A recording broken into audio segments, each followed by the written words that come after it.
ये स्थान है आदि केदारनाथ। इस मंदिर की जो स्थापना है वो पांडवों द्वारा हुई है द्वापर युग में। पांडवों ने यहाँ 33 कोटि देवी देवता विराजमान किए हैं। इस परिसर में यहाँ 1.25 लाख शिवलिंग की स्थापना की है पांडवों ने। 4 युग की यहाँ ज्योतिर्लिंग है। सतयुग का ज्योतिर्लिंग अंदर विराजमान है, जिसकी खोज गाय माता ने की। नदी पार से एक गाय आती थी, अंदर जो शिवलिंग है उसमें दूध चढ़ाती थी। तो सतयुग का ज्योतिर्लिंग पांडवों द्वारा स्थापित है। भगवान राम जी के समय का जो ज्योतिर्लिंग है त्रेतायुग का, भगवान राम ने या तो रामेश्वर में भगवान शिव स्थापना की है, या इस स्थान पर ये त्रेतायुग का ज्योतिर्लिंग भगवान राम जी के समय का है। ये द्वापर का, जब भगवान कृष्ण जी का अवतार होता, ये द्वापर का ज्योतिर्लिंग है। क्योंकि भगवान कृष्ण जी को हरा पसंद है, तो पांडवों ने हरे में शंकर को विराजमान किया।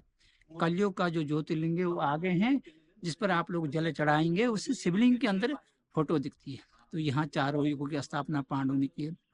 यहाँ एक मेला भी लगता है इस भगवान भोलेनाथ जी का। 15 अप्रैल को हर साल फिर कपाट खुलते हैं चारों धाम के, यमुनोत्री, गंगोत्री, बद्री, केदार के। अंदर आपने माता जी के चरण देखे होंगे। पार्वती मैया कन्या रूप में 5 साल की माता जी ने 12,000 साल यहाँ तपस्या की है। जिनकी शादी हो जाती है, चाहे वो बेटा हो बेटी हो, यदि संतान नहीं होती, वो यहाँ महाशिवरात्रि में आते हैं, पूरी रात्रि यहाँ बैठकर भगवान का ध्यान करते हैं। साल भर के अंदर गोद भर जाती है। आप लोगों की यात्रा भगवान आदि केदार के धाम से शुरू होती है। भगवान से प्रार्थना करते हैं आप सबकी यात्रा मंगलमय हो, आप लोगों का परिवार फले फूले, भगवान आपकी मनोकामना पूर्ण करें। आप आइए। ये जो मंदिर आप देख रहे हैं, इस मंदिर को पांडवों ने एक रात में विराजमान किया है। ये आप देख रहे हैं, ये पांडवों द्वारा बनाया गया मंदिर है। एक रात में जिस गाय माता ने इस मंदिर की खोज की, उस गाय के जो खुर हैं, ये देखो, गाय के पैर के निशान दिख रहे हैं जी जी। ये पूरे देखो पतरी। ये मंदिर 5,500 साल पुराना मंदिर है। ऐसा ही मंदिर पांडवों ने फिर केदारनाथ में बनाया है। ये आदि केदारनाथ है। यहीं पर वो लाक्षागृह बनाया जो पांडवों को जलाने के लिए। ये जगह देख रहे हैं जी जी। ये वो जगह है लाक्षागृह वाली। अच्छा। जब यहाँ लाक्षागृह बनाया था पांडवों को जलाने के लिए, तो जब आग लगाई वो पूरा महल जल गया। जो अवशेष हैं लाक्षागृह के, ये पत्थर दिख रहे हैं आप, ये रेड वाले जी जी, ये लाक्षागृह के पत्थर जो आप ये देख रहे हैं, ये ओरिजिनल पत्थर। हाँ, ओरिजिनल पत्थर, ये जले हुए पत्थर है उस समय के लाक्षागृह के। यहाँ से वो सुरंग है,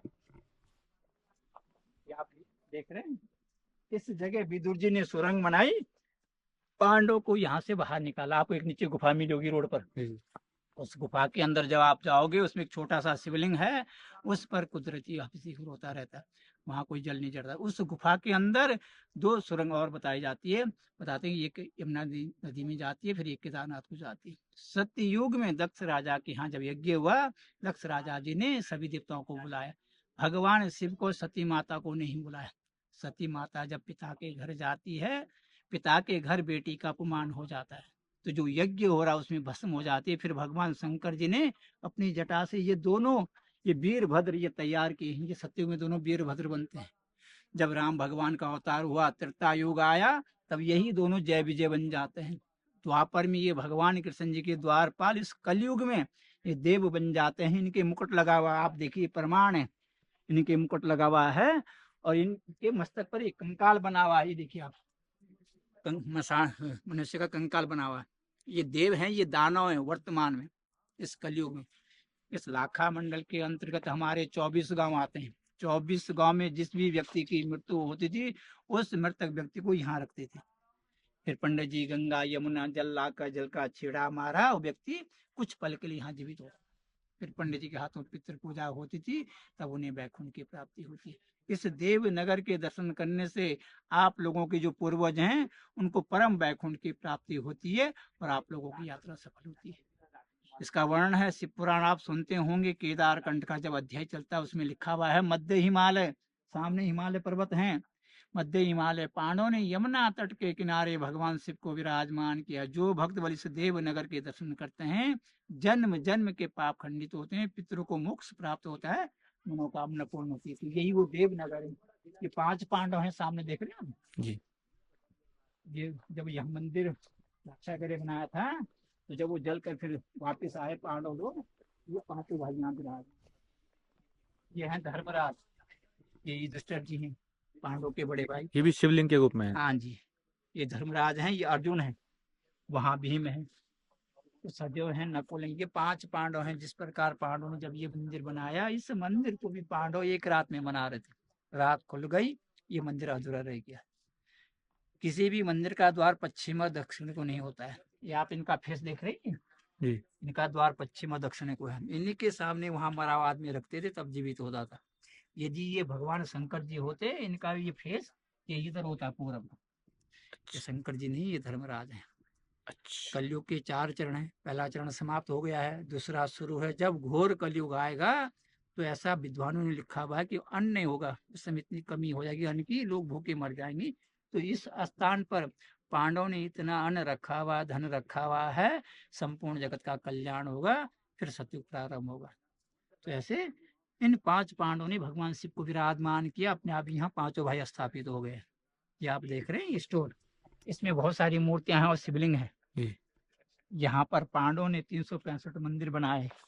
जैसे मंदिर ये है, जी तो ये मंदिर की गोल चक्र देख रहे हैं आप, जी जी जी इस मंदिर, इस परिसर को आप देख रहे हैं। यहाँ जब खुदाई होती है 2007 में, जी। तब ये शिवलिंग इस जगह निकले जमीन के अंदर।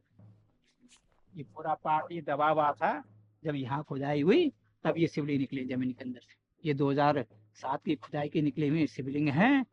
और वहीं पर आगे ये संग्रहालय बन रहा है, वो 2022 में खुदाई हुई है। आप इधर से आओ।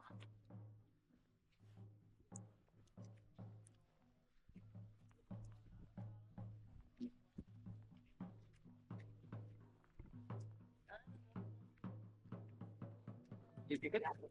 जी सारे अवशेष हैं। जी जी। इस लाखा मंडल के अंतर्गत जब जब खुदाई होती है, ये सारे अवशेष निकले हैं जमीन के अंदर से, सब खुदाई में निकले हुए हैं। तो ये 2007 में स्टार्ट हुई थी यहाँ की खुदाई? खुदाई तो पहले भी हुई, जी जब गांव बसा था। जी जी जी। उसकी जो मूर्तियां हैं शिवलिंग, वो संग्रहालय में हैं। ये 2007 में अभी हुई है, अच्छा और ये 2007 में निकले हैं, और यहीं पर ये 2022 में निकले हैं। अच्छा। ये देखो, तो अभी तो पता नहीं कितने शिवलिंग होंगे अंदर जिस जमीन के। यहाँ पर पांडवों ने 1.25 लाख शिवलिंग की स्थापना की है। तो इस लाखा मंडल के अंतर्गत जब जब खुदाई करते हैं, तो इस प्रकार के शिवलिंग निकलते रहते हैं। ये पहाड़ी देख रहे हैं आप सामने, जी जी जी इसके ऊपर कुंड है, द्रौपदी कुंड। जब जी। पांडव लोग अज्ञातवास में राजा विराट के यहाँ रहे, तो इन गुफा में कभी कभी पांडव लोग रहे थे। तो माता द्रौपदी उस कुंड में स्नान के ऊपर, कुंड है द्रौपदी कुंड। जी और सामने हिमालय पर्वत है, देख रहे हैं आप, जी जी जी। हाँ। जहाँ से माता यमुना जी का उद्गम है। इस जी चौखंबा है, जी। इधर यमुना जी हैं, उधर गंगा जी है, उसी के पीछे बद्री केदार है। हाँ, तो चारों धाम उसी पहाड़ी के। चौखंबा के पास। तो आप आगे आइए, यहाँ पर वो शिवलिंग है। कलि युग के अद्भुत चिंता हरण महादेव।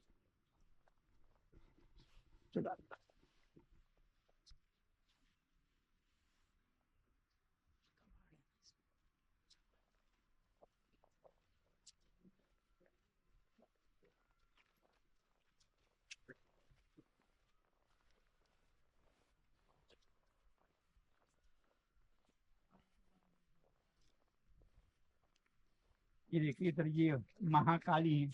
जी। ये महाकाली है, महामारी को रोकने वाली माता है।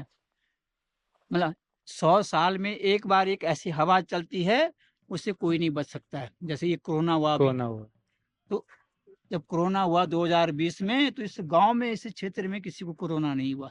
इस माँ की इतनी बड़ी कृपा है। जो भक्त इस माता के दर्शन करते हैं, उनके परिवार पर कभी भी ऐसी हवा नहीं आ सकती और न बीमारी आएगी। जो शारीरिक जो कष्ट होते हैं, ये माता उसका निवारण करती है। ये चौराहे की काली माता है। ये माँ शीतला देवी के नाम से प्रसिद्ध है। आप नमन करें माता जी को। माँ हमारी यात्रा सफल करें, हमारे जो शारीरिक जो कष्ट है। नमोज्जैनम महाकालम ओंकारे ममलेशम बल्लवेदनादम जडाकन्यामलिशंकरम श्वेतबंदे दुरामीशम नागेशम धारकामणि वाराणि विश्वभीषण त्र्यंबकम गौतमित्री हिमालयम तु केदारम ऋषिः च शिवालय। अद्भुत। अब लो,